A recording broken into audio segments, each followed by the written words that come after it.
feels very positive about how everything went. Wolf? He certainly does. Very upbeat indeed. Pamela Brown, thanks very much. Joining us now, California Congressman John Garamendi. He's a Democrat. He's a member of the House Armed Services Committee. Congressman, thanks so much for joining us. Do you agree with the president when he says, quote, there is no longer a nuclear threat from North Korea? He's absolutely wrong. He could not be more incorrect.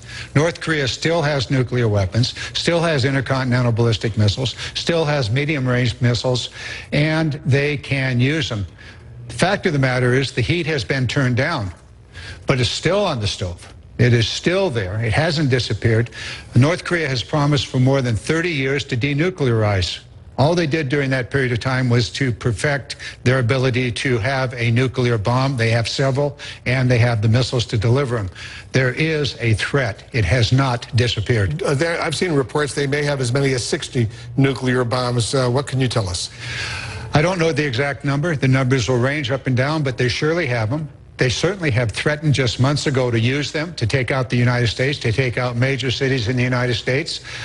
Kim Jong-un is a known liar.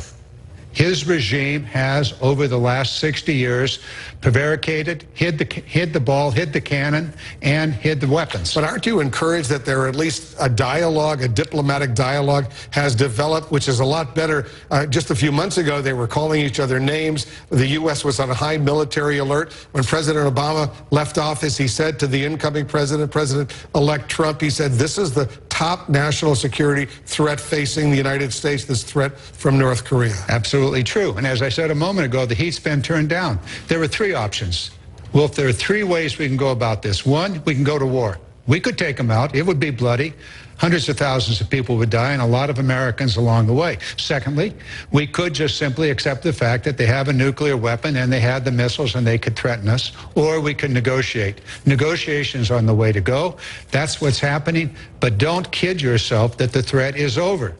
The heat is down, to be sure, but the heat can ramp up very fast. What did you think of the president's announcement that joint U.S.-South Korean military exercises, which have been going on at least once or twice a year for decades, in which the North Koreans always have hated, the president now says he's suspending those joint exercises. He says that they're provocative. He also said, he tweeted this morning, we save a fortune by not doing war games as long as we are negotiating in good faith, which both sides are. What's your reaction to that? First of all, they're not games. These are very serious exercises to make sure that our troops, from the Navy to the Air Force to the Army on the ground, are prepared to fight tonight, as they have had to be for the last 60 years on the Korean Peninsula. Now, when there is denuclearization real, and when there is a peace treaty, and we've seen a reduction, then those troops don't need to be ready to fight tonight, but they must be. And it's not just about Korea, it's about China, it's about the presence of America in the Pacific. Our troops must be prepared, and you are prepared when you are able to exercise your troops. The U.S. has no game. The U.S. has about 28,000 troops permanently stationed in South Korea, maybe 40 or 50,000 not too far away in Japan. He's made it clear over many, many years, he doesn't think the U.S. should deploy all those troops over there. He'd like to see them back here. He doesn't like the fact that the U.S. Taxpayer is paying for the deployment of those troops in those countries. And he throws in Germany as well. Those countries are actually paying for the U.S. troops to be there. Not the total cost, but a big portion of that cost is paid for by Japan, by South Korea, and it is necessary in the world in which we live. We're not in la-la land here.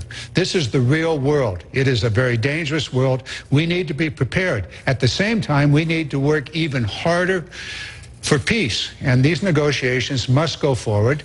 You know, the president did a good job. He had a wonderful photo opportunity, and it's a good start, but it is nowhere near the end of the first quarter, let alone the end of the game. Congressman Garamendi, thanks so much for coming in. My pleasure. Thank you. It's being called the party of Trump, and now one Republican senator